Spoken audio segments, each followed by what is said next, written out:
He'll come up on the screen, Mike. Yeah.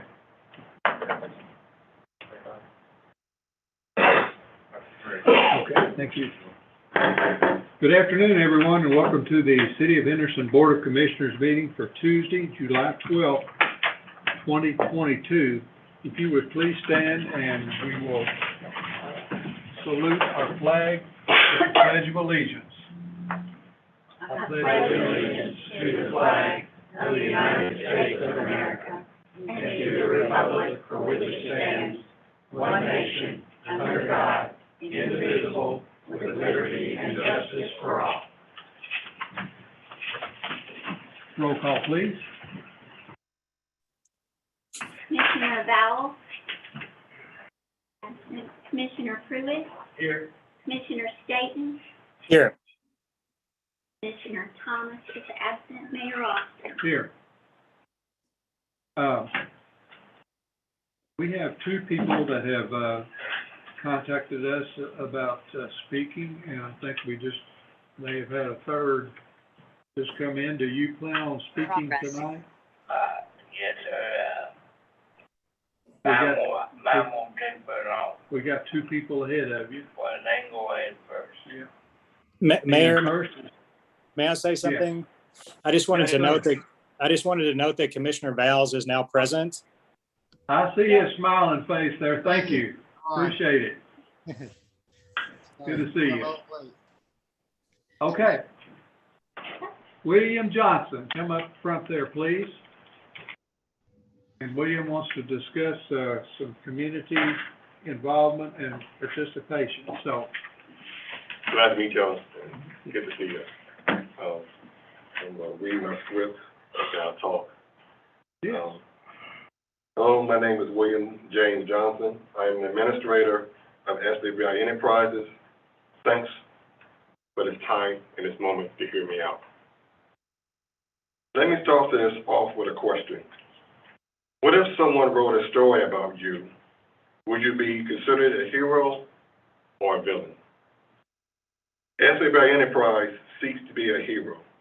Our goal with SWI Enterprises is to take a common products and services and turn them into mission-based training programs, businesses to benefit Western Kentucky, Southern Indiana, and start with Henderson, Kentucky, and Evansville, Indiana.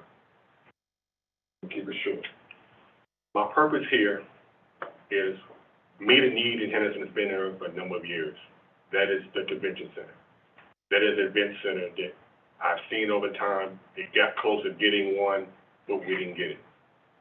So what I've been spending developing for the last 15 years is getting my business together, getting things together, and setting place where we can get that. As of June 2nd, my organization has been certified as a tax-exempt organization. So that means we can go after grants. So that means we can do in-kind donations. That means the public can have something that belongs to them, and everybody can take a part of it. So this is about us. We've been looking at this for a long time, and we now can have that. As of June 8th, I applied for $844,000 grant. I have 10 applications to fill out now, but I'm seeking a grant writer to help me with those applications. Also, I have planned a fundraiser for next month. I was coming here for the city for two reasons. One, partnership in grant writing. Two, partnership in this huge fundraiser that supports us. And it's going to put Henderson on in the local level and state level of people looking at this big event that we're doing. It's planned for the 22nd of August to Labor Day. The goal is to get every business in Owensboro, Henderson, and Evansville to buy their lunch and their dinner breaks from SWI Enterprise. And the benefit is, it is a tax deduction, and it's seen as a charity gift on your taxes next year. That's the benefit. And we get everybody to do that, we have our convention center. You have your packet information for y'all to read. In the packet, you have a speech pitch, my letter to the community, and proof that we're tax exempt. So that's what I'm looking for as a partnership. And you'll be the cement block to build Henderson Community Convention Center. Thank you for your time. Okay, hold on just a second. Does anybody have any questions for Mr. Williams or anything else we need to talk about on this? Yeah, I really paid much attention to Big River's building price. Was it 3.1, 3.5 million. 3.5? Okay. And Webby, I talked to them already, so they're willing to talk to me, but I'm still waiting until I get approval of the grants. I also talked to a couple of state organizations, and what I need to get is that you need to have your 10%. That's $250,000. Then we will have the support that we need. That's how I applied for the grant for $844,000. And I'm working on, I got 10 grants to do now, but my issue is now I haven't found a grant ready yet to help me fill out the rest of the application. I got 10 grants to fill out. General Motors, there's another federal grant that needs to be filled out. And want to do this fundraiser here for 2 weeks. Thank you. Let me mention to you that we, the city of Henderson and other cities and counties in our region belong to an organization called the Green River Area Development Yes, sir. District. Are you familiar with them? Yes, sir. And they have a small business assistance program. And it may be that you'd want to try to make an appointment with the person that handles that. Yes, sir. They're in Owensboro, Yes, sir. but and see what kind of they are skilled in grant writing, Right. and have people that are skilled in grant writing and in helping businesses get started. Yes, sir. And they have some loan programs and some different things like that. Yes, sir. And the U.S. Department of Ed has told me if you get a letter of support from your city, it looks better for this guaranteed capital loan program that they have.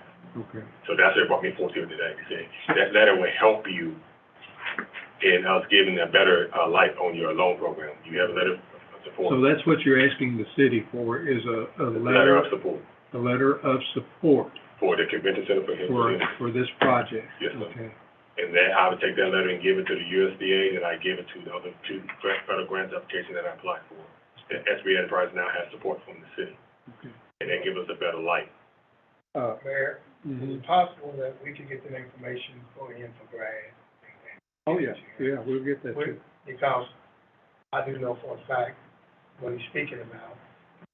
Because I was interested and I'm still interested in Martin Luther King property I own, making it a low-income place for small entrepreneurs to do Right. startup businesses. Right. But they do have grants they give out. Also be aware that the United Treasurer has given over $10 billion. Kentucky has put the application in. They have not been approved yet. They have a deal on the table for business who wants to deal with that. They can give up a certain part of their business for a equity deal.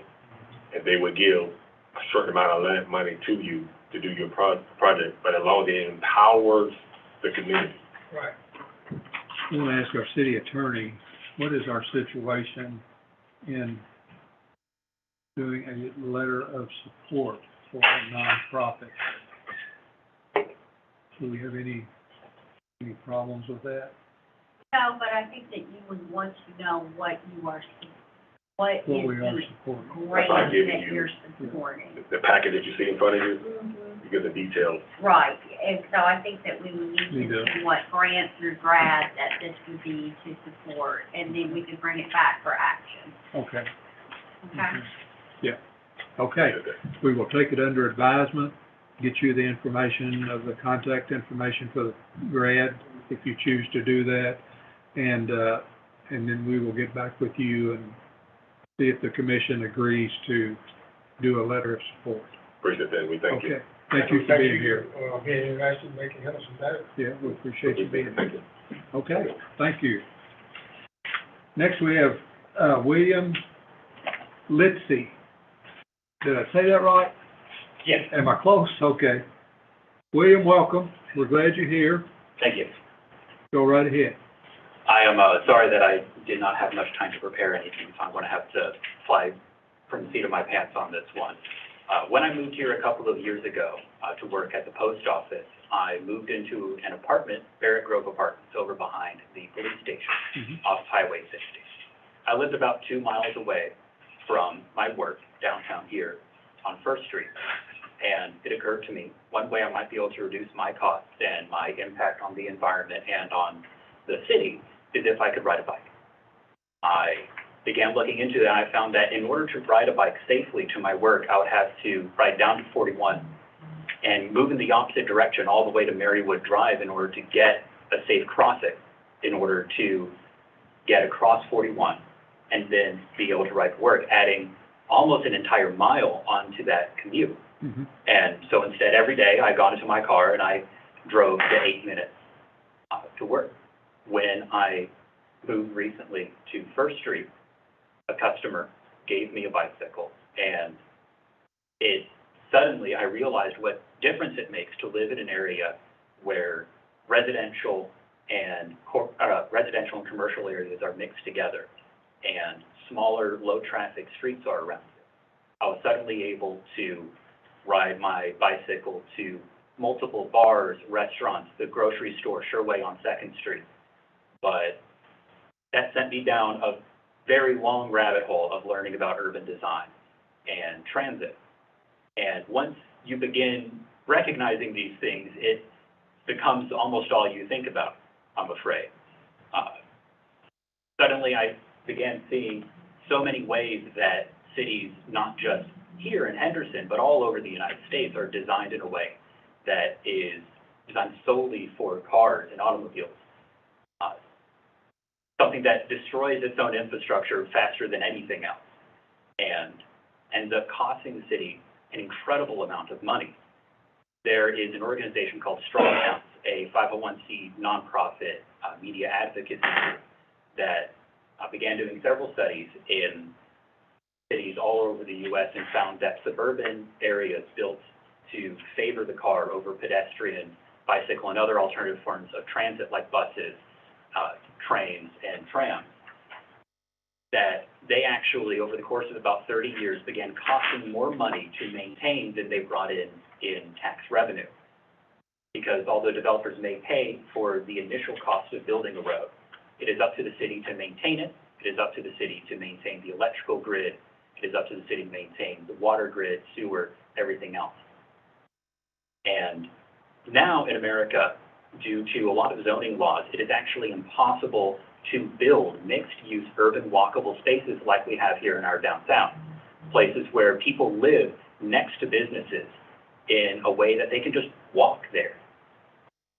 With this design, we favor large, big box businesses like Walmart, where you have to get across a sea of a parking lot in order to get anywhere.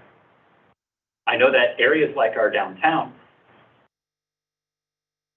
benefit small businesses because they create many small areas that are cheaper to buy for individuals to be able to start smaller businesses. I buy my soap downtown. I get my coffee from the coffee shop. And doing so has made me realize this huge discrepancy. I do not know exactly what the finances of Henderson are, but I would posit to believe that many of the suburbs that I deliver to, such as the Hills and Wolf Hills and various golfing communities, begin to cost the city a lot more money to maintain than they do in that initial tax revenue. And I would also posit that mixed-use urban walkable spaces, like our downtown area, don't. I could be wrong about that, but that is the case in many American cities. Some places are beginning to realize this and have begun converting their areas away from cars and putting it towards mixed-use urban walkable spaces, bike transit, public transit, whether it be trains or buses with priority lanes and things like that. But a problem that a lot of these cities have is that they have grown so big and grown so dependent on this that it becomes very difficult and very expensive to move not just the infrastructure, but also the culture away from this car dependency. So I was wondering what Henderson might be doing to avoid that future where our tax money and our resources are drained by these areas where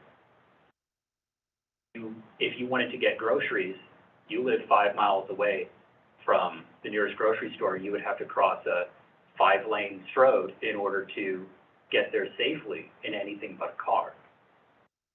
And I don't know if Henderson has any plans in order to rectify this in order to avoid that future that so many small towns are running into. And if there aren't any plans, I would like to put that idea forward. Thank you. And, we do have a community bus service. Are you aware of that?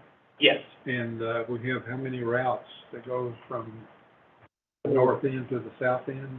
Basically, 4 routes. 4 routes that, and we have a number of people that use the bus service, and we are looking at expanding some opportunities with that bus service for labor, for workers at some of the factories and things like that. We do have some bike groups that are forming, and there's one bike group that forms downtown and just does pleasure rides.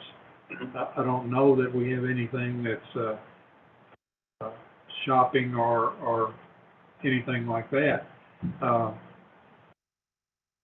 would say that the vast majority of our people, of course, do drive to work and drive to the grocery and drive to the restaurants and this, that, and the other. And that's a cultural change that I don't know how long it would take to get from point A to point B on that, but it's certainly something we can look at. And we've looked at bike trails and.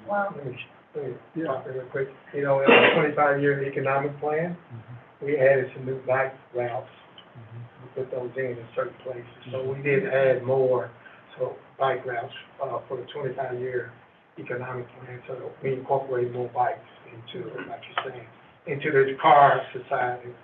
I don't know if the scooter thing, some cities have went with the scooter thing.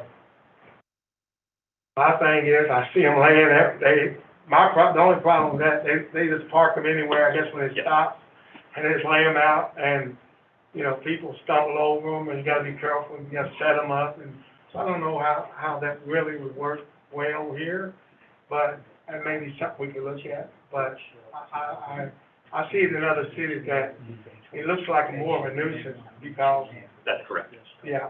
And that is usually a thing that people will drive downtown, park somewhere, and then ride these scooters Right. around. Rather than it being a form of transit, it is a form of fun and pleasure. Right. I would encourage the city to look into what other cities have done in order to change this. One thing that cities have done is actually change their traffic regulations so that when roads are resurfaced, they are resurfaced with pedestrians, public transit, and bicycles in mind. This means things like priority bus lanes, where one entire lane of the street may just be dedicated to public transit, and that streetlights are able to detect when a bus is coming and turn the light green for it as it passes. One problem with transit is that when we just try to integrate it into the car system, it becomes less convenient to use than a car. If your bus gets caught in traffic, and it also takes extra time to get there, and it only arrives once every hour, and the bus stop is not protected, it's just a sign on the side of the street, that people are a lot more reticent to use it. You have to actually prioritize these other forms of transit, and that oftentimes does mean slowing cars down, which is a very difficult thing to put forward. But those systems are things that countries like the Netherlands have used in order to change their percentage of car usage over to these other forms of transit. Commissioner Staton or Commissioner Vowles, they're on our Zoom there. Do you have any comments? I do, yeah. First of all, I wanted to thank you for coming to present to the commission today. And 2 projects that I know that we are working on or have talked about that fit in well with what you're describing is there's a group of people and business owners and concerned citizens that meet on a fairly regular basis to talk about what our North End Strip is going to look like post I-69. So after I-69 comes in, one of the bridges goes away, and what is our strip going to look like long term? I've been to a number of these meetings, and a number of these meetings have focused on multi-use development. They focused on instead of having 5 or 6 lanes across, having less lanes, being more friendly to pedestrian traffic. A lot of that sounds like it is actually right in line with what you are talking about. We've also had the beginnings of some discussions that have not come to fruition yet about what we can do to incentivize business location in the East End and surrounding areas so that we can integrate more businesses in that area that have not been as established over the last couple of decades due to the reshaping of communities. What I'd like to see us do is before you leave or after you leave, if you would email me your personal information, I'd like to take it. Because whenever people come forward and talk to us and they're interested in helping the city explore certain avenues, then I think it would be foolish of us not to tap into that interest and involve you where we can. So if you'll leave your name and your maybe email or phone number, I'll be happy to, as we move along through discussions like that, to reach out to you and involve you in those discussions and see where your passions might lead to ideas that may be of use to what we're trying to do. So thank you for coming today and presenting to us. I appreciate it. Thank you, Brad. Commissioner Bowles, anything you want to mention? I'll add, so a little while back, we had planned to get together with the Planning Commission, who kind of handles our zoning issues and whatnot, and talk about a way to have more bike trails throughout the city, and to at least get a solid working plan together where we could apply for grant funds anytime any are available and say, we want to use these grant funds to build this bike trail here, or something like that. But, that's certainly something we actually try to schedule a meeting, and then it never got scheduled, and it's kind of gone by the wayside. We definitely need to bring back to the table and get that meeting going. But if you'd be interested in helping us with that, I think that it sounds like it could be a good fit for you, definitely. Absolutely. Okay, and I just want to close with this. A few years back, we looked at the East End, and we tried to incorporate some of that, being able to walk and ride a bike to stores and different places that are close inside the community. The one thing we all know what Walmart did, Walmart sucked up all of the neighborhood flavor that used to be in the neighborhood. You go down to the bakery, you could walk to the little general store. We took all the little small stores and just sucked them up and took it out to where you say we put them out where highways and people can't really ride and safely ride to and from.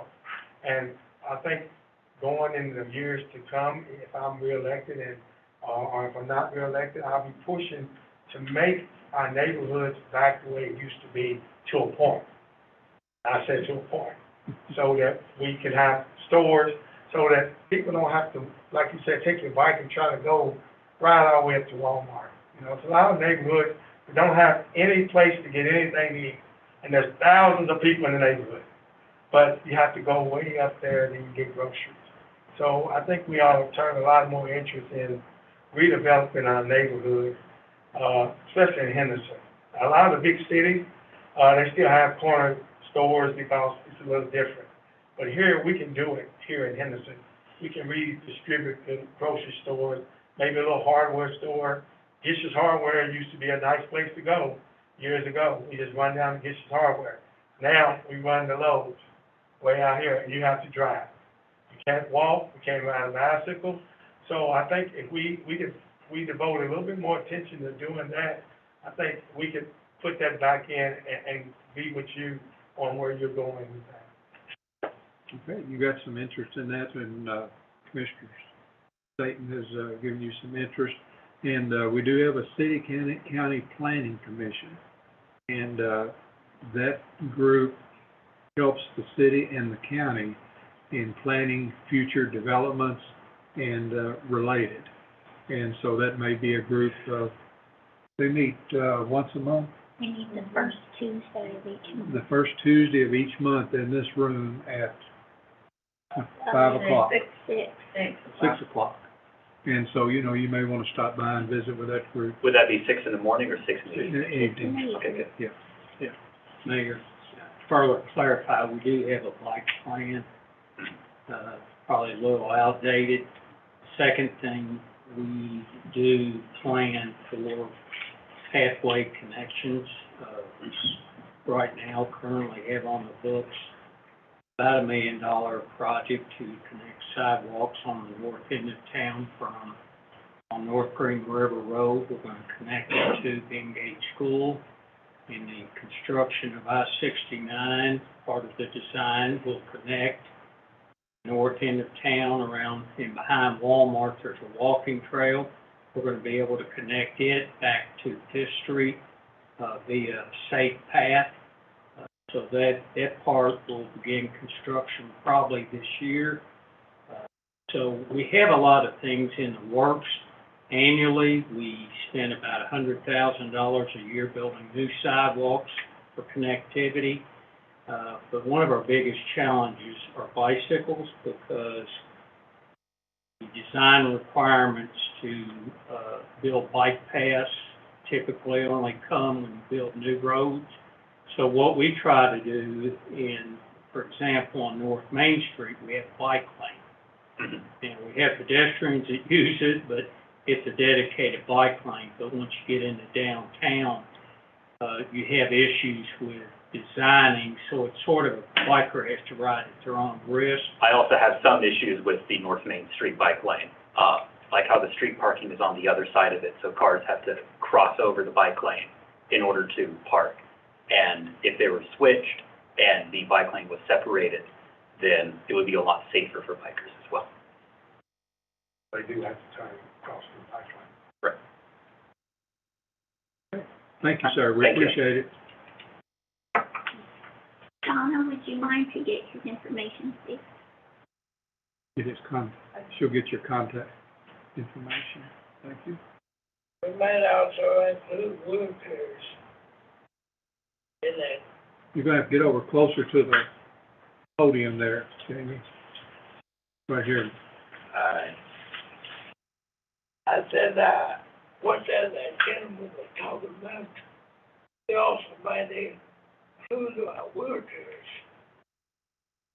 There's been many times, bus ain't been running, I've had to drive all the way out to Walmart to get some. And so y'all got an old pass over Second Street. I go all the way down to the stoplight, cross over to get the way. I keep to be a sidewalk. On that bridge, like going to Walmart, where pedestrians or person in the wheelchair, bicycle, whatever, go without being run off by a car. And I think It's a state highway, and the bridge was built probably back in the late 50s when they didn't take into consideration pedestrian walking. But I will tell you now, under federal standards, they have to make accommodations whenever they replace that bridge to put in a pedestrian/bike path as part of it. I think with I-69 coming in, I think that's gonna be one place that will be addressed. Because, they may end up doing something to make it wider and be able to put that lane in for pedestrians and stuff. So I'm sure that's important. We asked, but under interstate highway design standards, bikes are not allowed on the interstate, nor pedestrians. So we asked, but that didn't get approved. Thing of it is, the only thing for let me have the floor, by the way. But, thing of it is, when I'm going over the bridge, I just stand as close as I can to that rail without getting walked. No more I haven't, you know. But that's the reason why I get these lights and everything, so drivers same. But now switching gears to what I'm want to talk about. Can you not get the stuff that you need at Walgreens down here? Not all the time, Mayor, I can't. It's all, I do, like yeah, well, I can get my money ordered your way. I can do that, but usually when I get house supplies and things like that, it's cheap to go out to Walmart to get it. Yeah. And I usually, like I said, I usually ride the bus every day when I run. Yeah. Sometimes when they have a holiday or whatever, I have to go when I have to go. Is it possible, to be able to catch our bus? Because it is wheelchair accessible to be able to get you out there and get you back? Yes, sir, like I said, I do ride the bus. Now, when they run, like on holidays, stuff like this, if I run out of something, I can't wait. If I need it right then and there, like toilet paper or whatever, I have to go out and get it. Unless it wasn't bad or something. Okay. Jamie, what are you here for today to talk to us? Well, what I'm here for today, Mayor, is bring you up to speed on the wheelchair that I had 2 weeks ago. I finally got my regular wheelchair back. You know, the parts I was waiting on. So, I will not be calling 911, except for emergencies. But I did talk to the hospital, about how the sheet got wrapped up in the wheels when I got flipped out on 7th Street on that other chair. And, I talked to the supervisor and I told him, I said to him that I didn't tell him, but I said to him that I said I could really been hurt when I flipped because that sheet. No, I didn't do it on purpose. I didn't. No, they should take a sheet out from my knee before I left the hospital. But anyway, told the supervisor, I said, at the hospital, I said, I think, I was trying to be nice about it. I said, I think I had to double the money on that ordeal. I could have real easily been hurt. But I wasn't. And the supervisor told me that, about the hospital, but they said they would get back in touch with me. So far, I ain't heard nothing yet. And, by the way, this ain't got nothing to do with nothing, but, I have, put in an application in at Walmart. Tried to be a part-time dual-grader, go to work, because, money, what little government money I'm getting, with everything going up, I can't make it. My eyes fucking bare right now.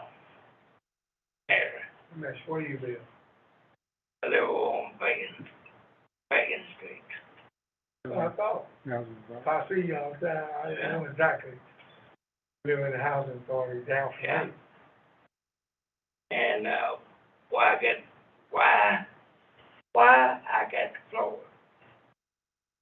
Is there any way that, somebody could tell whoever paves the roads, that they blacked out that whole road from Bacon to, and Martin Luther King, Martin Luther King again. But that roads are getting bad. No, they need to be resurfaced. Take a look at But let me ask you this, all those sidewalks are wheelchair accessible, correct? Yes, sir. I know we put all those in, so. Yeah, I do, use the sidewalk where I can get onto, you know, but, there's still some sidewalks that ain't got the ramp, you know? Okay, anything else? No, that's pretty much it. Okay, well, thank you for being here, we appreciate it. All right, have a good day, Joe. Okay, do you need any help getting out? I didn't want to give my,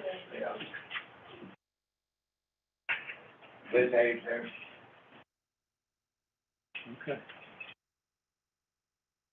Next on our agenda is a public hearing on a reallocation of revenue for the Henderson Municipal Fire and Light. Brad, you want to come forward and just state your name and your position? Brad Bickett, General Manager for Henderson Municipal Power and Light, and Mayor and Commissioners, here to ask for your consideration and change to our power cost adjustment. And I guess you'd like me to just give a little bit of detail. Just a little bit of detail. So the utility has a power cost adjustment that fluctuates with the cost of power, and it includes cost and it also includes revenue that the utility receives from the sale of power, also revenue that's received from transmission facilities that are used by the system operator in our region. And the receipt of the revenue for transmission today is subject to refund pending litigation. And the requested change would basically stop crediting that transmission revenue through the power cost adjustment until we get a ruling in that litigation. And basically, the impact of that, it fluctuates month to month. But on a kilowatt hour basis, it's a little bit less than half a cent on average, about 0.4 cents on per kilowatt hour. And we expect this will be temporary. The pending litigation has been going on now. We've been waiting for about a year and a half, and expect that any time we could get an answer on that. And the specific change to power cost adjustment would simply be to include the language that says transmission revenue not subject to refund. As time goes, the amount that we're holding that's subject to refund, that balance is increasing. And so the prudent thing to do at this point would be to, start kind of capturing that revenue and holding it, and anticipate that. The problem that we get, that Power and Light gets into by refunding this revenue at that half a cent per kilowatt hour or whatever it might be, is that if we get ruled against on this, Big Rivers has filed a claim against this, the transmission fees that people should. If we don't save that back, and then and then the ruling doesn't go in our favor, then we've got a problem in refunding. That's correct. Yeah. And it's actually subject to refund with some amount of interest included. But to your point, if that is the outcome, then then we would be in a position to need to increase rates to replace our reserves that we've basically painted out of our reserves is what would happen in that case. Any questions for Brad? What was your first name again? Brad? Okay, Brad, anything I say about Hempel, won't take personal, Understood. and it has nothing to do with you. Could you tell me how much reserves you guys got on hand now? Right now, the total reserves is about $24 million. We target a reserve balance of around 180 days of operating operate, what it takes to operate the utility for 180 days. And that's looked at when we enter into contracts for power supply. It's important that we try to have that amount of unrestricted reserves. Now, the amount that's considered restricted today, a large part of that is this transmission revenue, which is a little less than $7 million of that total amount. That would cover that reimbursement, correct? Correct. And it accrues as time goes forward, correct. So at one time, when Big Rivers was trying to buy Henderson, we asked you guys to put together your reserves, and you put together $13 million. And then Big Rivers lawyers, and they found some discrepancies, and it ended up, you guys had $33 million. All of a sudden, you had $33 million in reserves. When I look at our electrical company, and looking way back, Mayor Newman, who asked the citizens to sacrifice control their own destiny with electrical rates. I don't think he envisioned those people paying all that tax money up front so that their kids and grandkids will be able to have a better life. I don't think he envisioned that becoming a company within itself. But having $33 million, not counting the other $7 million, $33 million of taxpayer money in a little bucket, so that this little entity can make moves on its own. Well, we're going to sell this and go out here and to Walmart and build a brand new one. I think he envisioned Hempel making sure that, like this guy right here is saying, I can't afford it, having the opportunity to have a better life and be able to afford it. I don't think that, I think what happened to his vision somewhere down the line, some people messed up bad. And it got out from what he was looking for. I've really been fighting ever since I've been elected to bring it back to his vision. Keeping electrical rates low. Sometimes, it's nice to go build a $50 million building. It's real nice. But do we need it? Sometimes you can stay in that building and make the electrical rates continue to be low so people can afford to eat, so people like him can afford to survive, so that we can pay off medicine, so that people can take at least one vacation on their family without having to worry about, when I'm going to take a vacation, when I get back I can't pay the rent. I really think, truthfully, that you guys ought to take a look at getting back to that vision. We 100% agree, Commissioner Pruitt. I would like to make a couple of comments. One, I'm very happy and pleased with the low interest rate that we were able to get with help from the city to bond the construction of the service center. And the timing, I think, was impeccable. And, there is a lot to be said for the condition of the facilities which our folks have been operating in.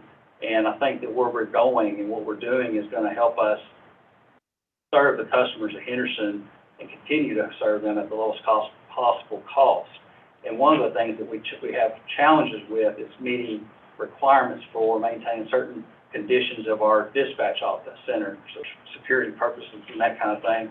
And it's really going to give us a modern facility that will allow us to meet these requirements much easier, and I think at a lower cost than what we're doing today. So we've had some challenges with the facilities where we're at, and I think that combined with the ability to get this low-cost financing, which is even it's a lower cost on a debt service, payment than what we had before, the bonds that we had before. Yeah, and that was good timing, things starting to go up now. But I want you to just look back. You may have the answer, you may not. Can you look back and explain to me how, in lieu of taxes, for years, you gave the same amount every year, but you're able to acquire $33 million in reserves, hold it, and another $7 million unrestricted, and there's probably a $3 million laying around that's not even counted into that. How does a business that was set up for the people acquire $40 million of money from the taxpayers? All along, you're still able to get increases. But you still only gave the taxpayers back on their investment the same amount. Nothing is never the same amount from year to year. I don't care what it is. Numbers change. And to give somebody, say, this is all we can afford to give for years, I think it was an injustice to the city and injustice to the citizens of Henderson. I can't say much about what has happened in the past, but I can say that I think we've had real good discussions with where we could go with the payment in lieu of tax, and I think that it's a good discussion to talk about that not being some fixed payment like what you're talking about, because the issue with that is, like you said, things do change, and as things change, what's appropriate and agreed upon between the city and its utility probably should change along with it. So I'm optimistic that the discussions we've had are going to lead to a better, a more reasonable, or maybe a more appropriate payment in lieu of tax, plus the contribution of power that the Hempel customers, essentially pay for, saying whether it's cash or free power. We consider all that as a contribution back to the city, and I think that we've got a lot of common ground ability to work through that. When I look at contributions back to the city, truthfully, I look at that's the citizens' power to begin with. Absolutely. So I don't count that as a money contribution. But what I'm saying is, to me, just to me, there should have been no way for you guys to acquire $40 million. It wasn't set up to do that. One of the reasons for that, and again, I don't want to get too much into what was prior to me being, Yeah. in the position I'm in now, but we exited contracts with Big Rivers and retired a coal plant at an opportune time to get into this market, power market, wholesale market. And there's two different big pieces to that market. One's energy, one's capacity. Our capacity cost for Station 2 increased over those years towards retirement, and there was plenty of capacity in the market when we joined in 19, and that's getting tighter as time goes. And so we've been looking forward, looking ahead at how do we make the right decisions now, looking forward, because we were able to get capacity quite a bit cheaper, lower cost in the market. Now that's the market, so it changes, and we have to be prepared for that to change. And as good as times have been in the past, 19 and 20 for sure, this year, the capacity market in MISO went to, I'll just tell you, we were at about $9 they call it $9 kilowatt month, and the capacity market, when we got into it, about $2 kilowatt month. MISO's capacity market's about $7 this planning year. So that's where the majority of the savings came from. Now, we have to look at, as a utility, what we do planning for the future. Do we invest in new capital, new assets? That way we can continue providing low-cost power to customers, or, how we handle that. But appreciate your comment. That was my next question. Yes, sir. What's your plan on getting the citizens back to what the original plan was, to control their own destiny? Now we're buying off the market. The market controls what the prices are going to be. So what's your plan in the next 5 to 10 years to get us back so the citizens can control their own destiny? Great question. And we've actually been doing that. Even though we're in the market, we're not subject to the volatility of the market because of one big important thing that we do, which is hedge ourselves with bilateral contracts. So we've gone out and we've executed deals with counterparties, with energy suppliers, and even though we're seeing power costs in the market go up, sometimes it's incredibly volatile at times. Our costs has remained relatively stable. I'll just give you some reference numbers. Our cost of power is generally around $40 a megawatt hour, which is about 4 cents a kilowatt hour. We've seen market prices go as high as $800 mid-June for a kilowatt hour. A megawatt hour. Megawatt hour, $800. The power contracts we have in place have protected Hempel customers from that market volatility. So we are continuing to look at hedging ourselves. We're going to continue to have our hydro power from SEPA, Southeastern Power Administration, comes from TEA down at Barclay. And we're looking at possibly building a peaker plant. And that would be, at this time, we're evaluating that. We're about to go out for bids to see if that makes sense for us economically. So we plan 20 years out all the time. We're looking at power supply. And I would say first, like I said, we want to continue for Hempel's customer, Hempel, the owners of Hempel, citizens Henderson, to control their own destiny. And I think that's the absolute right answer. And how we do that, we have to evaluate what options are out there for us. But we also have to be smart in making decisions to, if we build a new plant, that would be a way that we could hedge ourselves again, whether it be through contracts or actually having a plant locally. Can I add something to Commissioner Pruitt's comments? Yes, sir. I think that this particular discussion merits much more than just a 3-minute presentation. I agree with Commissioner Pruitt in that one of our goals should be to be back in the production of electricity market for ourselves. I would love to just propose that the electric utility and its board and the city commission and its board get together sometime in the near future. It doesn't have to be tomorrow, but sometime within the next few months, just to kind of get a more in-depth feeling for where we are at, what the market looks like, what the costs are, and really which way we're leaning. Are we, after seeing the numbers, are we leaning toward doing a gas peaker? Are we looking at hydrogen power? How much is solar going to backfill the demand that we have?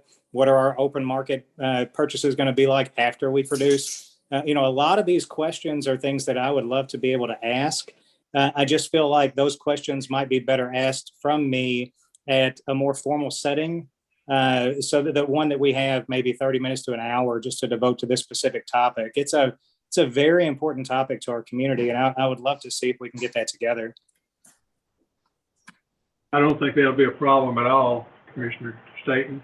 I think we can do that pretty much at any time. I think something that's also very helpful is attending the Hempel meetings and hearing that discussion and we just heard at the last meeting about the peaker plant and about how the gas prices are going to, volatile gas prices, or how it's going to affect that. And what Brad's talking about when he said the study, we don't know if it's going to make sense or not, because it makes sense up to a point where the natural gas prices get. If they get over and above that, it doesn't make any sense. So it's a very complex combination of power. The solar is going to help some. The SEPA, the turbine power is going to help some. And if the peaker plants, if natural gas comes in there, that's going to help some. We're also always going to have some kind of an outside source, a market source. And so that's why they're working on a new plan. All of our 5-year plan that has kept the energy so low for the last 5 years with the hedging is running out. Well, we got 1 more year on part of it and 2 more years on part of it. We have staggered these contracts. We've got one that's another 7 years as a base block. We've got the others, the peak block contracts, we have for another 2 years. Yeah. And so I did mention we do have the solar power purchase agreement. Been communicating very closely with the developer, but Commissioner Staton certainly would welcome a more in-depth discussion. And there's so many pieces to this. You're right. It's not something I try to summarize it as make it as concise as possible. There, welcome more discussion, and appreciate your interest. Thank you. And then I had I'm sorry. I think I heard somebody talk. Was that you, Commissioner Pruitt? Go ahead. Well, I just had a few questions related to what you were talking about earlier, Brad, if that's okay. I had heard you say it's about 0.4 cents a kilowatt hour is what it averages out to. Can you tell me roughly what the average kilowatt hour usage is per customer during the summer versus during the shoulder seasons? So the average usage that we tend to reference is 1,000 kilowatt hours. That's, that's considered to be an average, electric usage. As you know, it changes between a customer that might have a natural gas supply versus an all-electric residential customer. For that 1,000 kilowatt hour average residential customer, the current bill would be about $84. And so this 0.4 cents that referring to would be $4 that a credit that would not be there. Right. So Assuming that another question I have is let's say July versus October. What is the average? If you know this, and I'm just trying to formulate another question, but what's the difference between how much we average using in July versus how much we average using in October? the main difference there between those two periods is air conditioning load, and I don't have that information for you. I can tell you what our total load change is, but that incorporates industrial customers, commercial and residential. We peak typically in August at about 105 megawatts is what we anticipate for this August. And in October, we'll peak at around 75 megawatts as a system. So then a follow-up question I have to that is the proposal that you're asking us to consider, when did you have that wanting to go in place? September 1. Okay. And then I guess the last question I have is, when do we expect to know the results of the pending case? I ask that question of our council on a regular basis, and quite frankly, they are tired of me asking, but the answer is, we were told that beyond 1 year, it's before the Federal Energy Regulatory Commission, and there is no clock, but beyond 1 year, then the chances it's more likely that they will issue an order. Now, I've been told that once it gets beyond 18 months, that it's much more likely, but I don't have a good answer for you. All I can say is that we expect an answer anytime. So do we have and I just lied and it was unintentional, but I have another question. Do we have a plan for if we win the case? In theory, we stop collecting at such and such date, we start collecting at such and such date and not distributing out to the customer. We put this out in some kind of restricted account, and then we win the case and we don't have to pay that out. How do we get the people's money back to them? What's the plan for that? So there's not been a decision yet on that question has not been answered. But I can tell you what I would recommend to the Utility Commission for consideration would be that we first make sure that we have our 180 days of reserves in place, and then the remaining funds, if there is additional, funds that from that revenue, it would be credited to the customers, either over a period of time or at one time. I guess it would just be, the answer is, it needs to go back to the customers. That's why the transition revenue is included in the power cost adjustment. We believe that it's the industry kind of standard, I guess you would say, but it's also what we should do. It all comes into what's the cost of power delivered to customers. I certainly do not think that what you're asking for is unreasonable, especially if there's going to be a potential of a liability in the future. Mayor, two things that I would like to see considered as part of this is the implementation. If we can bump that back a month to October the 1st, because September 1st is still technically in the summer. and that will reduce the initial impact that our end use customers will see on their bills. And then two, I'd like to know, or I'd like to see just some kind of more concrete idea of how we're going to protect that money from being used for other purposes and how we're going to put it back into the customer's pockets if indeed we do come to that conclusion.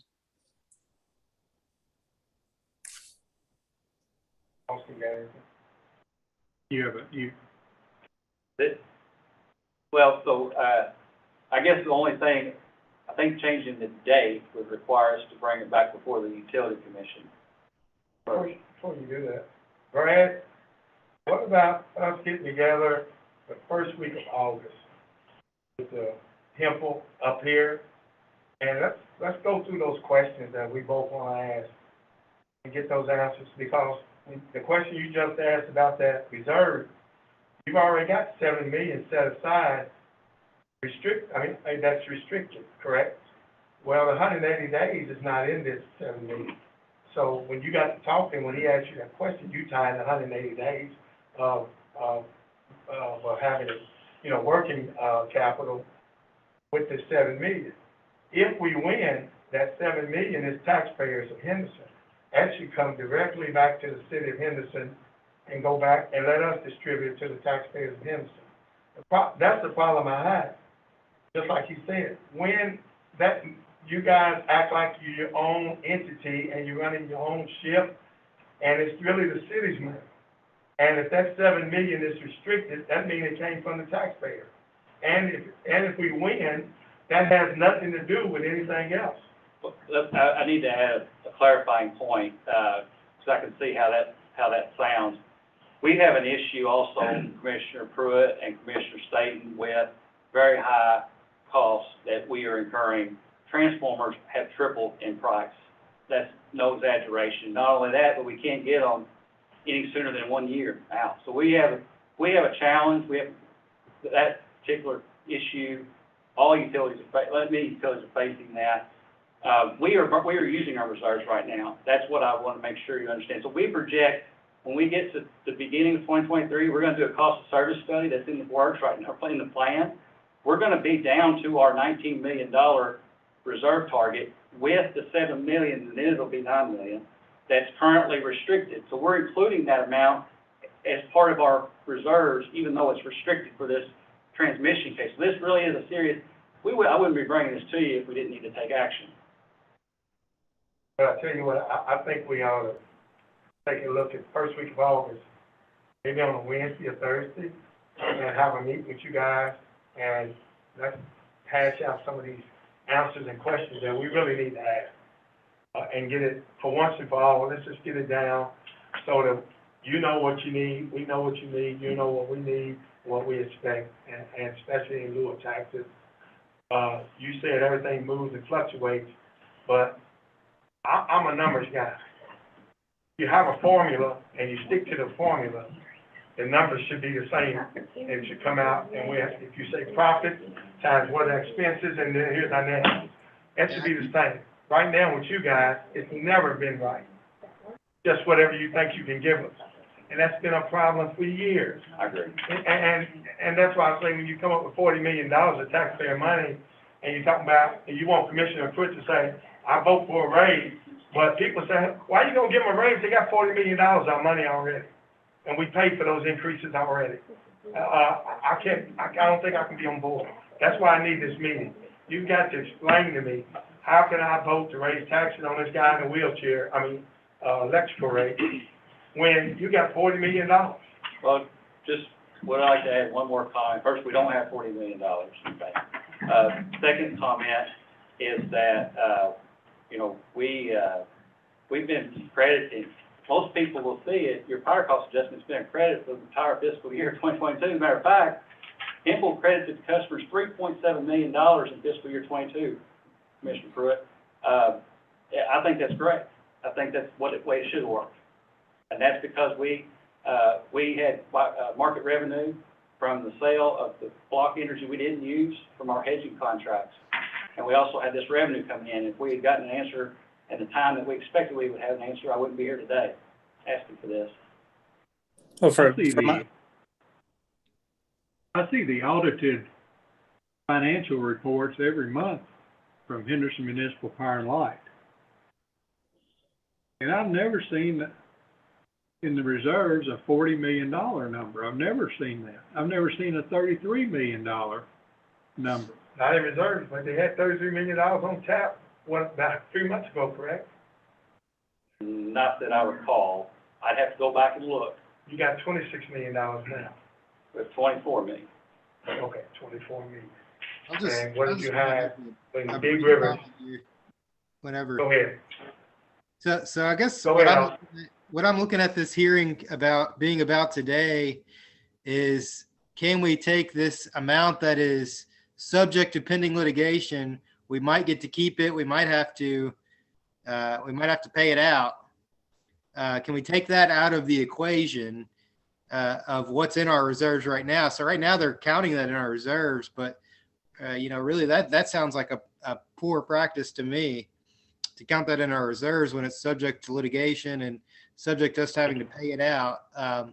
So I'm 100% on board with what you're requesting here, Mr. Bickett. I think it's the wise move to make given the pending litigation. Hopefully we win that litigation and we don't have to pay that out. Then we get to give that back to the customers or use it for our reserves, so we don't have to take more money to build our reserves. But that's all got to be discussed down the road, I think. So. But Yeah, I thank and you for just saying to- that, because that's exactly what we're talking about today. And I don't personally disagree with Commissioner Vowles at all. I think if we can make that change to October the 1st, then I'm on board for being able to look at this favorably as well. What I was gonna say, a couple of things. One, we still haven't actually opened the public hearing, so we'll need to open a public hearing. But two, Marie and I just looked at the public hearing announcement, and it doesn't give a specific date. So we would be okay if you all wanted to move it to October 1st and go ahead with the public hearing. If you want to move it to October 1st, we could go ahead and do first read today. And that would give time for the utility commission to look at it. If the utility commission disagreed with that, they could come back before second read or at second read to give their opinion. We couldn't do anything at that point. It would either be an up or a down, but that would allow you to go forward with the public hearing today, not have to re-advertise the public hearing, if that's what you want to do, Mayor and Commissioners. But I did want to make that clarification. And the public hearing today is not about the reserves or what you're gonna do with those funds. It's only about this rate adjustment, this one item of this rate adjustment. And I would like to add, with this requested change to the power cost adjustment, the way we're adding the language that's revenue not subject to refund, if we get an order tomorrow that's as we expect, then we don't have to make another change. Basically, we will continue doing what we've been doing with transmission revenue. So I just want to make that point that this change can happen, should happen, regardless of what we get back from. Okay. Mayor, did you want to open up public hearing? Yes. Probably a little late, but Yeah. anybody need it. We'll open the public hearing for anybody that wants to speak. Brad, anything else you want to? No, Mayor, thank you. Thank you, Commissioner. Mr. Vowles, anything else? Nothing else for me. Thanks. Commissioner State, anything else? No, but thank you.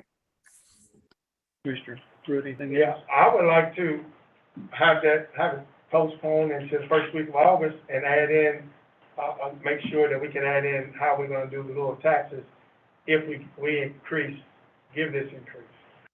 Could I make a statement, in lieu of taxes? Mr. Bickett, Mr. Gunner, Mayor, and I have worked on that subject matter, 3 months ago. We had a joint meeting, And so and it was all settled. And the numbers are settled? yes, they are. And so, given that fact, Weren't you that? Yeah, but I'm just, but he said that it wasn't in concrete. He said because they were talking about the numbers not being fixed, percentages. Well, but that's what we did. We fixed it with percentages instead of it being a fix. We fixed it by being a percentage that would go up and down. Yes. Now, to say that, I want to further clarify, we've had that same discussion with Water Sewer Commission and as well with our gas department, which is under our purview. So what we will do, and the reason we've not independently brought them forward, is we want to bring them together collectively. And we planned on the latter part of this year to do that. The other thing I want to make a comment about Mr. Pickett's efforts, and like the mayor, in their monthly meetings, I want to give you credit for the block purchasing. You've done that for as long as I remember. I also remember last year when we had a potential brownout, we were asked to reduce our power consumption by 10%, which you were successful in doing. MISO, which controls the Midwest power market, warned the market this year that the capacity for electricity is very low versus the demand. In recent weeks, months, we've experienced higher than normal temperatures, higher than normal electrical demands. There are parts of the MISO region that the customers there are suffering greatly due to the inability of their electrical provider not doing what you have done. And for that being said, thank you for all your hard work and your staff's hard work to keep our rates where they are, because I've seen and read how significant impacts the electrical costs have right now. And we're not at an all-time record high. The natural gas is out of control now too, and it's for a multitude of reasons, but I'm just glad we're not seeing that in December or January or February. I hope it settles down by then, but it's just the energy market's crazy right now, and it's unpredictable. But I just want to say you put us in a stable position that we're not seeing those wild swings. Well, the Utility Commission deserves credit, a lot of credit, and the team at Hempel, it's a great team. And Henderson should be very proud to have the utility that they have. This utility's great. Doing great things in a very difficult environment, in my opinion. And I'm going to just remind too that all the commissioners get a meeting packet that has the complete financials in that packet every month. I think that's right. I get one. Does everybody get one? Yeah, I think all the commissioners get one. And it's got the graphs in there of usage and all of that. It's got the revenue graphs in there. It's got the usage graphs in there month to month. And it's a tremendous package of information that a lot of time is spent on to produce that. And again, it's end of the year, it's audited.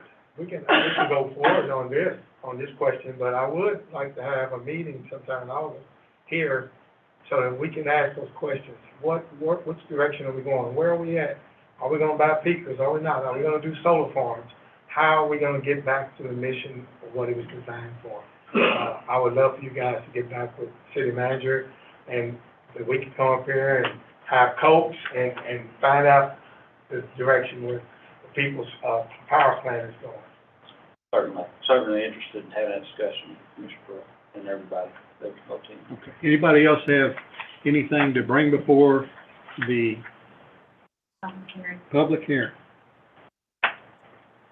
Anybody in the audience have anything they want to bring before the public hearing? Thank you for what you do. Thank you for what the board does. I appreciate every time I get my electric bill and my daughters get an electric bill in Evansville and Owensboro. I appreciate what y'all do. Thank you all. Thank you, Brad. close the public hearing. Okay. We have a consent agenda with two sets of meetings and two resolutions and one municipal order. And one of the resolutions has to do with community development block grant, which each of the commissioners got a package on this week on Monday and a summary. So I know you've had a chance to go through that. And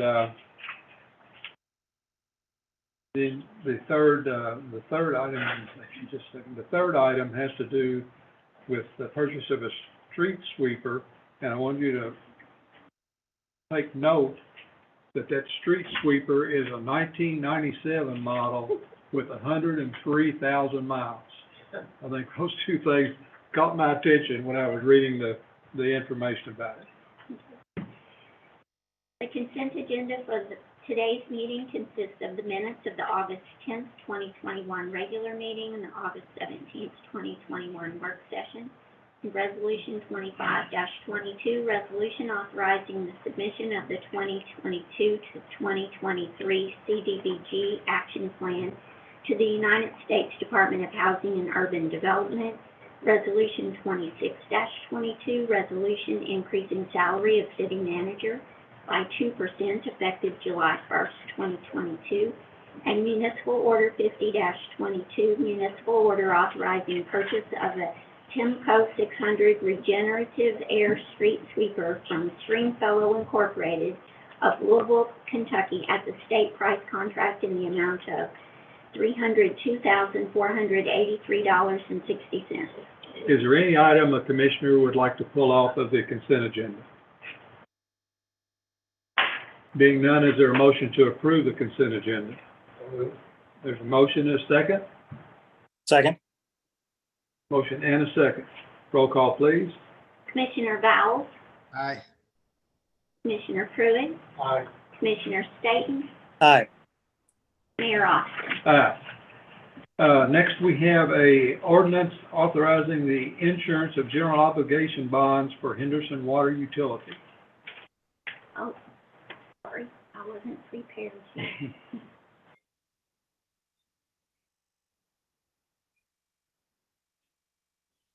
Ordinance number 17-22, the Board of Commissioners of the City of Henderson, Kentucky at regular meetings held on July 12th, 2022 and July 26th, 2022, adopted an ordinance titled as follows. An ordinance of the City of Henderson, Kentucky authorizing the issuance of City of Henderson, Kentucky general obligation bonds, Series 2022A in an aggregate principal amount not to exceed $10 million. For the purposes of A, financing the cost of acquisition, construction, installation, and equipping of new improvements and additions to the city's municipal water, sanitary sewer, and storm sewer system. B, paying costs of credit enhancement, if any, and C, paying the cost of issuance of the bonds. Approving the forms of the bonds, authorizing designated officers to execute and deliver the bonds, authorizing and directing the filing of the notice or notices with the state, local debt officer, providing for the payment and security of the bonds, establishing bond payment funds for the bonds, affirming the existing sinking fund, authorizing acceptance of the bid of the purchaser for the bonds, and repealing inconsistent ordinances. This ordinance authorizes the issuance of a series of general obligation bonds designated as General Obligation Refunding Bond Series 2022A, the bonds, by the City of Henderson, Kentucky, the city, for the purpose of 1, to finance all or a portion of the cost of acquiring, constructing, equipping, and installing A, new municipal water, sanitary sewer, and storm sewer improvements and additions comprising a new raw water intake and raw water pipeline to be constructed on the Green River at a point near Seabury, Kentucky, with a capacity of at least 8 million gallons per day. B, projects related to improvements required to provide enhanced water and wastewater service to industrial areas of the city, and C, renovation of an existing building purchased by the city and planned for use as a new Systems Operations Center, SOC, for the commission and the system, collectively the project. 2, to pay capitalized interest on the bonds if desirable. 3, to pay all or a portion of the cost of credit enhancement on the bonds, if any. And 4, to pay all or a portion of the cost of issuance of the bonds. Provisions are made in this ordinance for the payment of the bonds and the security thereof, for the application of the proceeds of the bonds, for the establishment of a bond payment fund, for the continuation of the city's previously established sinking fund, and for certain covenants of the city with respect to the bonds. The bonds are to be sold at public competitive sale and shall mature or be subject to mandatory sinking fund redemption in varying amounts on June 1st, 2023, and each June 1st thereafter through June 1st, 2042. The bonds pledge the full faith, credit, and taxing power of the city, and provision is made for the collection of a tax to pay the principal of and interest on the bonds, subject to certain credits as provided in Section 7 of the ordinance. As required by KRS 83A.060, following Section 7 of the ordinance is set forth in its entirety. Section 7, General Obligation. The bonds shall be full general obligation of the city, and for the payment of the bonds and the interest thereon, the full faith, credit, and taxing power of the city are hereby pledged for the prompt payment thereof. During the period of bonds are outstanding, there shall be, and there hereby is levied on all taxable property in the city, in addition to all other taxes without limitation as to the rate, a direct tax annually in an amount sufficient to pay the principal of and interest on the bonds when and as due, it being hereby found and determined that current tax rates are within all applicable limitations. The tax shall be and is hereby ordered, computed, certified, levied, and extended upon the tax duplicate and collected by the same officers in the same manner, and at the same time that taxes for general purposes for each of the years are certified, extended, and collected. The tax shall be placed before and in preference to all other items, and for the full amount thereof, provided, however, that in each year, to the extent that the other lawfully available funds of the city are available for the payment of the bonds and are appropriated for such purpose, the amount of such direct tax upon all of the taxable property in the city shall be reduced by the amount of such other funds so available and appropriated. The full text of the bond ordinance and the related documents described above are on file in the office of the undersigned city clerk, City of Henderson Municipal Center, 222 First Street, Henderson, Kentucky, where they will be available for public inspection between the hours of 8 a.m. and 5 p.m. Monday through Friday. Is there a motion to approve the ordinance? So, Is there a second? Second. There's a motion and a second. Tom is here. We have bond counsel and bond representatives. I get confused who's bond counsel and who's the bond title. So, and Robert, you want to start it out? I want to stress that these will be paid by the water utility, even though it's general obligation. We've done this since 2010, where we've worked with water, and just recently we worked with him to do this. Now, I'd like to give opportunity for Chip Sutherland. He's our financial advisor on the bonds. Of course, Mark Franklin's been more stuff. Tom, you want to come up? I'll just say we've paid every bill Robert owes us. Okay. All righty. Come on up, Chip, if you have anything you want to mention about these bonds. I know you were at the Utility Commission month before last. And Yes, sir. at the Water Utility Commission, and that you and the board and the management had a discussion on this, and it's not quite as favorable as the Henderson Municipal Fire and Light bonds timing-wise, but it's still I think that you and the board thought it was a good situation. Correct. It's Chip Sutherland with Baird. We serve as the municipal advisor to the city, and I appreciate being here.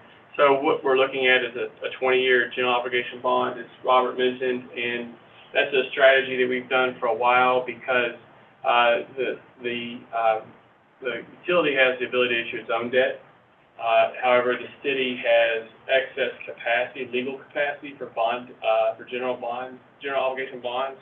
And if we do it that way, we can save, it varies, but we can save 5 to 10 basis points on our borrowing. And when you're talking about tens of millions of dollars of borrowing, it gets to be significant.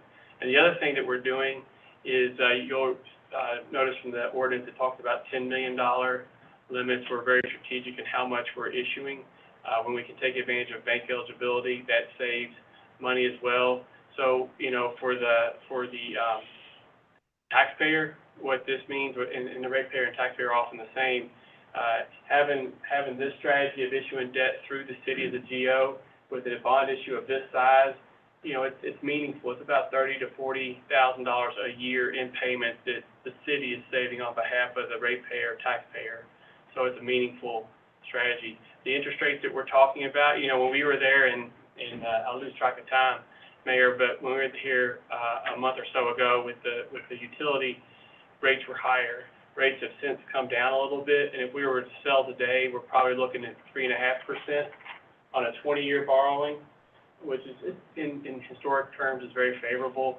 It's just not as good as it was when we did Temple's GO bond issue on a 25-year deal that was at 2.25%, but it's still good. I just want to share those things with you and, talk about the city's effort to save. Yeah, and thank you for helping us with all of those things. Let me ask you, does any of the commissioners have any questions on this bond issue? I just want to say thank you, and it's a nice bow tie. Thank you. Appreciate it. Mayor, I had a number of questions, but I was very happy to show up at the utility meeting where this was discussed, and you adequately answered all my questions. So thank you. Good, thank you. Mark, Anything you need to add, Mark? No, just thank you for your time. The one thing I guess I would say is for the public who may have heard my long summary of the ordinance, the bonds are secured by the taxing power of the city, but that does not mean the city expects to raise taxes to pay the debt service. Part of what we do as bond council is the city will certify when the bonds are issued that it expects existing tax rates to be sufficient to pay debt service on the bond. So as Chip said, will ultimately be paid with water revenues, but there will be no expected increase in taxes associated with the bond issue. So the public can be rest easy about that. Thanks, always good reminder on that. Thank you. Anyone else have any questions or comments on this bond issue? Mayor, I just wanted to say before you call for a vote, I've recently been made aware of company policy for me that is going to cause me to need to recuse myself from this particular vote. I think we still probably have enough votes. Okay. Thank you, sir. We appreciate it. Thank you all.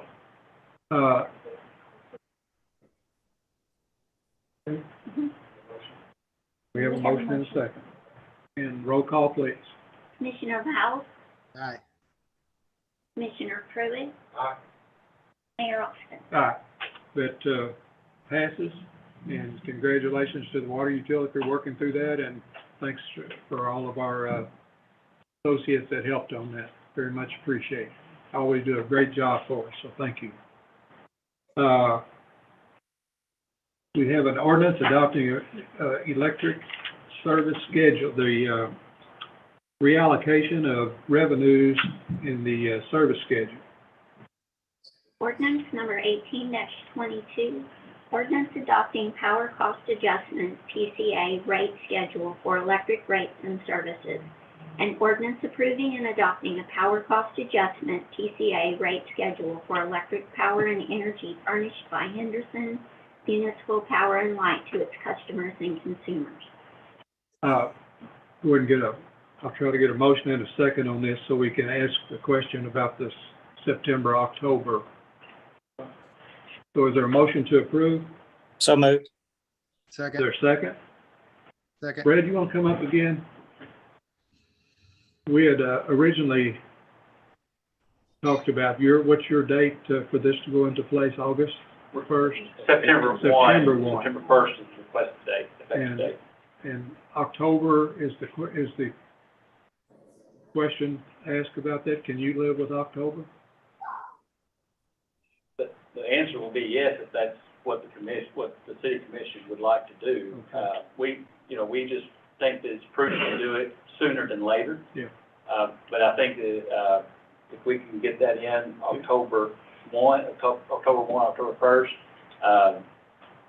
certainly would be the preference if that's. And Brad, I just wanted to mention that I echo much of what the mayor said earlier.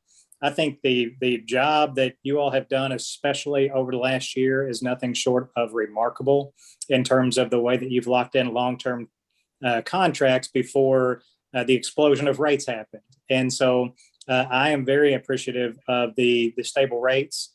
I certainly understand what you are asking us for, and in no means am I trying to slight you or the utility by requesting a month later date. I just always think about how it's going to impact the end user. And with September, with us having really quite a warm summer already, just thinking about implementing that September 1st and the impact it would have on our end users, I think it would be a lot easier to digest for our customers if we delayed it till October the 1st. Understood, and thank you for those comments, Commissioner Staton. Okay. Any other questions or comments? Roll call, please. Mayor, do we need to make a motion about the October 1st dates? Do you need that to change? Okay, we need a motion to change the date from September 1st to October 1st. I'd like to make a motion that we implement an October 1st start date for this particular proposal. I'll second. Okay, is there a second? Okay, we have a motion and a second. We need to vote on that particular thing? Yes. Okay, roll call, please. Commissioner Vowles, Aye. Commissioner Pruitt, No. Commissioner Staton, Aye. Mayor Austin. Aye. So that passes. And now we have a motion on the ordinance itself. We have a motion and a second on the ordinance itself. So roll call on the ordinance in motion. Commissioner Vowles, Aye. Commissioner Pruitt, No. Commissioner Staton, Aye. Mayor Austin. Aye. Next on our agenda is city manager's report. I have two items, both relate to our IT department. I'd ask Mr. Nunn to come to the podium and address both of those good suggestions that are coming forward before you. Thank you, Mr. Newman. Just to dispose of any, getting into big things, I'm going to ask Zach Harmon. I want to introduce Zach Harmon. He's our intern. He's going to be giving a demonstration of the city app that's going to be on smart devices, smartphones. And he's been with us for probably 2 months, maybe a little bit longer, and in that time, in probably half that time, he's developed a web app for us to use on the phone. Zach, you want to come and take over? Welcome, we're glad you're here. Yes, Zach. Welcome. Now, do you have a PowerPoint on this? I'm going to take over the screen. Okay, good. Tell them a little bit about yourself, Zach. Don't mind. Thank you for your introduction, and thank you all for your time. I'm Zach Harmon. I'm the IT intern. And tell us about your going to school and things like that. Where are you going? I'm going to Murray State for computer science, and outside of that, there's not a whole lot going on for school-wise. This is all I've been working on, really. Okay. So. Well, the one thing I'm going to speak up since you're not, he is a local boy. Father's Young with man. him. Yeah, well, I call him the kid. That's his name, the kid. But his father works for the sheriff's department. We've worked with him for years, and it's been a great, great asset to have you here this summer. I've been amazed at what you've been able to do. And hopefully you'll come back next summer as an intern and do more work. So thank you for your service. Thank you. So I want to make it clear before, without Travis and Corey's help, I wouldn't be able to present this today, if ever.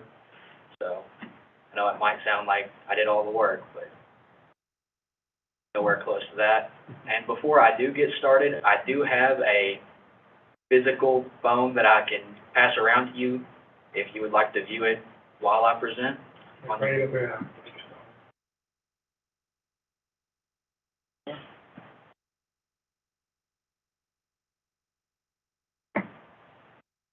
So the main goal of this app was to improve our communication with the public. So to start us out, we do have a calendar of city events. This is the same calendar on our website, and got the meetings, their times, their locations. Now, in addition to this, we do have our tourism's community calendar, which, upon loading, will show you plenty of community events, and, of course, the Read More button, which takes you straight to the article, a nice view of it. On this screen, there is a little choppiness.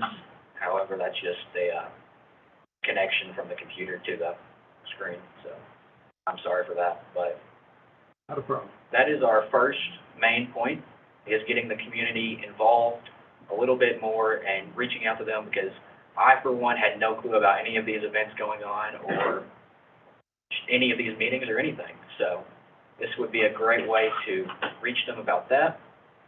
Our next item is our news page, which shows us our city news articles. At the top here, we can view our city newsletter, which, of course, all these screens will be zoomable for accessibility reasons, so they might seem small up on a projector, but. And then we have our articles, which personally, this long-term closure article popped up on my phone yesterday, and it was a very good read to see. We have the pictures and better supplied with the articles, and a great resource for the public to learn about any news items that the city might need the public to know about. Next, we have our meetings, which these will contain the agendas, which, for example, here is the agenda for today. Really easy to view and see where we're at. And in addition to the agendas, if a video has been uploaded for the meeting, we have a video player in the app that will play these videos, which you can rotate the screen and play them to help anyone who might have missed the meeting view it in a much easier fashion than having to look it up online. Now, we also have the jobs page, and this one is one that has seemed very important. This shows all the city job listings that we have on our website. They're searchable, so anyone looking for police jobs, search. Here's the lateral police officer position, and you can read all of the description for it. Hit the more info button, obviously takes you to the, will obviously take you to the website, and you'll be able to see that or apply there. That, I believe, will get us plenty of interest as far as new workers come. I know we are having a shortage of workers right now. I did forget to mention on the calendar screen that in blue, we do have the locations, and upon clicking the locations, it will open up your maps and get you directions there. This current building from San Francisco, here's the directions. But, of course, on an actual device, it will show you your current location, not San Francisco. You're in San Francisco. But the other big thing we have in this app is push notifications. So, depending on the subscriptions that the user hits on this page, what switches they have, they will get updates when a new calendar item is posted, a new news article is posted. Or, currently the areas we have set are north, south, east, and west. Those are placeholders, but we will have a web interface where a city employee, an authorized city employee, of course, can go in, select what areas need to be notified, and send them all a message straight to their phone to make contact with those citizens a little bit easier. Important news items. Road closures, power outages, anything you might be able to think of that need to go to, the north side of Henderson, anyone there, all of them. In case we had some kind of tragedy going on in the city, we want to alert all citizens, you can do that too. Yes, of course. Just select all the check marks and it'll go to everybody. There you go. So, aside from that, the app is built out, and on the approval of the board, we would be able to submit it to Apple and Google for review and publishment on their app store. You didn't mention bill pay. Yes, the bill pay. So currently what it does is it takes you out of the app and onto your web browser to our eSuites utility bill payment. So Okay. I didn't mention that one just because it takes you out of the app to Okay, an gotcha. already existing service. Okay, that's kind of going to become more important all the time, the bill pay. And I also didn't mention the photo gallery, but it's just about what it sounds like there, just pictures of Henderson from our website that we have uploaded there. Good. Just kind of wanted to hit the important 5 items and save you all the time. Tell you what, you click on, it, that showed up, that makes it pretty easy to go and be able to handle it. That's good. And one very important point that we had was we do not want a sign-up screen at all. We don't want you to have to make an account to register for notifications. Once you download the app, you'll open up to, once you open the app, right here, you'll instantly see our home screen. As soon as it loads up, you'll automatically be subscribed to the notifications, which you can unsubscribe from in the app, super simple. I think it'll greatly improve public communication and ease. A huge perk is that we already have someone managing the news articles and events on our city's website. All of this is taken from the city's website with no additional work put on to anybody. Now, when will a person be able to sign up on this, do you think? Talking about months or weeks or? As soon as the board would be able to approve this, I can submit it to Apple, and I believe, I haven't checked in on this, but last I looked years ago, their approval process took about a week or so. Okay. And assuming they approve, which I have a very good feeling that they would, as soon as someone downloads the app, they're subscribed to the notifications. Okay. And you can download it off the Apple Store, and then is there any other? And Google Play for Google Play. anyone with an Android. Yeah, okay. I think it's a really cool app you've created there, and I appreciate your work on it. I also really appreciate that you have made it so user friendly where you don't have to sign in, and where it's not going to require a lot of extra work on any of our city employees to maintain it. So thank you for your work on that. It's great. We'll need a motion there. Got a motion? Oh. Oh, there you go. Real quick, the one thing, Don, will be important is how do we push out to the public that that app is there? We'll need to think about that. That's the kind of a key thing. The app is key number 1, and how we get it into people's phones is a key number 2. Okay, is there a motion to approve the plan? Yeah, motion. Is there a second? Second. Motion and a second. Any questions or comments? I should like to say, when you start Mary when? Sorry? When you go? Murray. To What Mary? year are you? Oh, I'm a sophomore currently. I will be heading back around mid-August. All right, when you graduate, give us a call. Give us a call. Will do. I'm so proud of you and the people of Henderson. And people know me, I am very biased. People in Henderson. And I think our kids are some of the greatest kids in the world. And you just proved it again.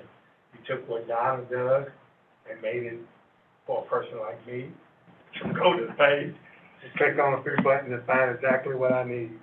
And that's awesome. And you didn't add any extra work. What she had, it made it easier to get to. Awesome.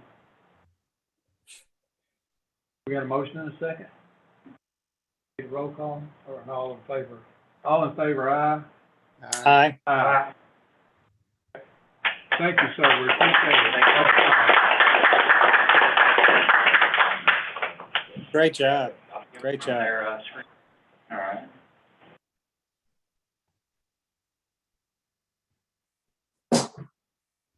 Thank you.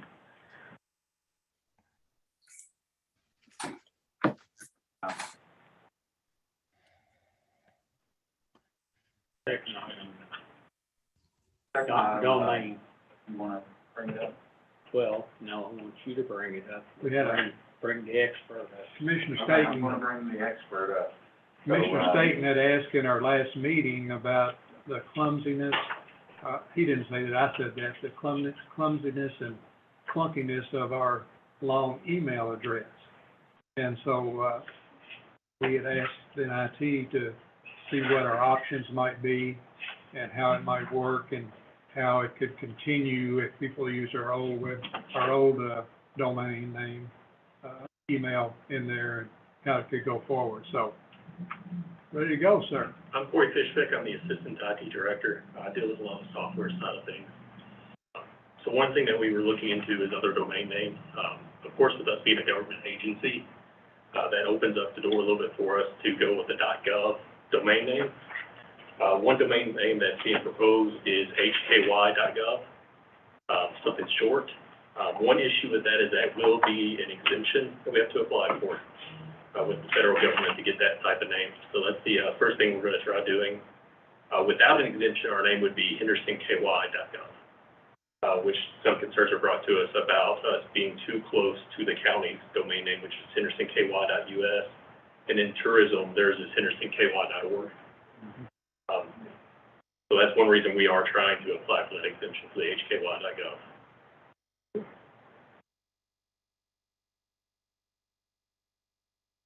So we're just waiting on, I believe, if we would like to hear from you all and give approval on us submitting an application to the .gov board, for the hky.gov. But this is impacting citizens and having more of a public facing. It's something we'd like to get approval for. Brad, would you like to make that motion?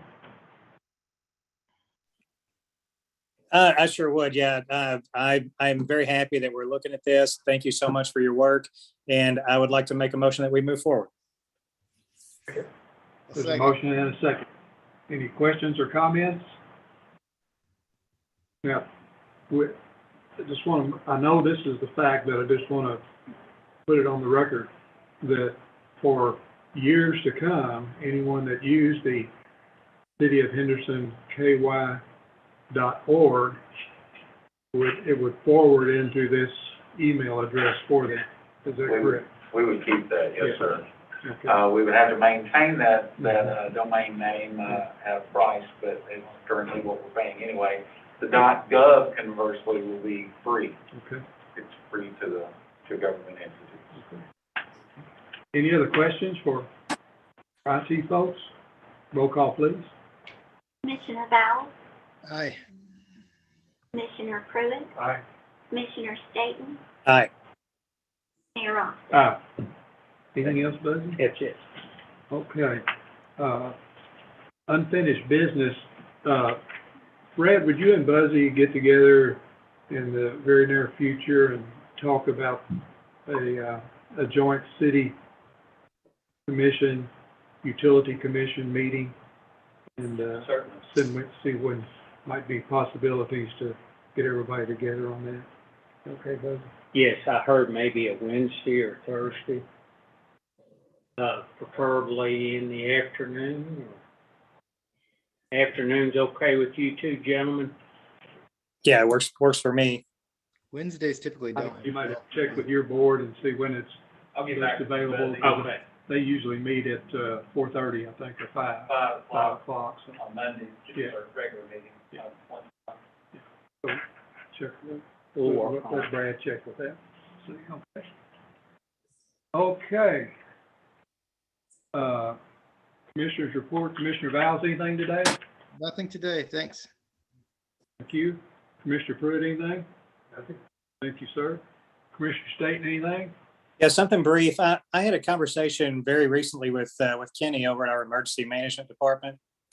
And I've seen other communities sort of advertise on days where it's above 95 degrees, they have cooling centers. On days where it's below 0, they have warming centers, places where people in the community can go to remain comfortable. And they also have tornado shelters throughout the community and whatnot.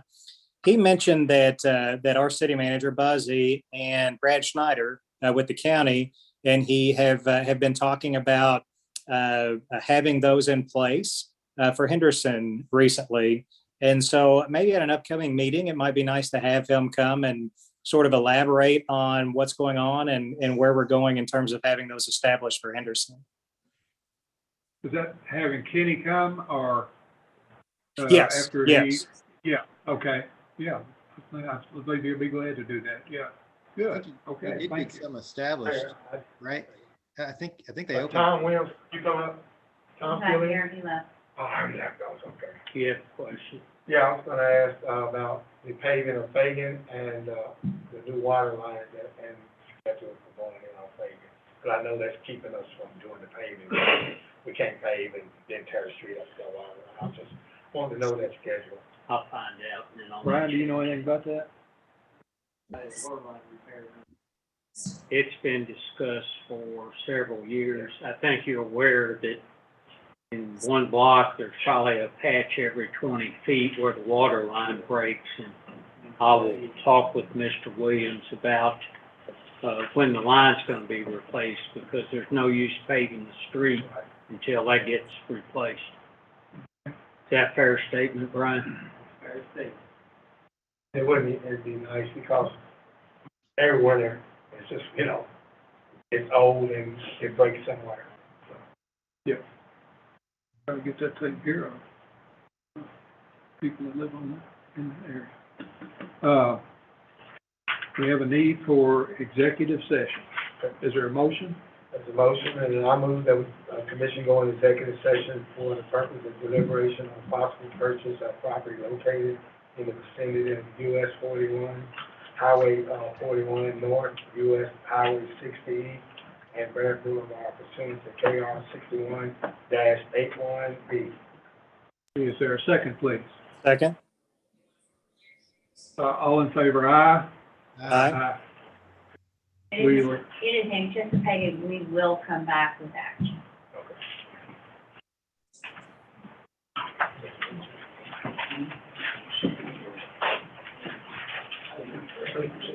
Yeah.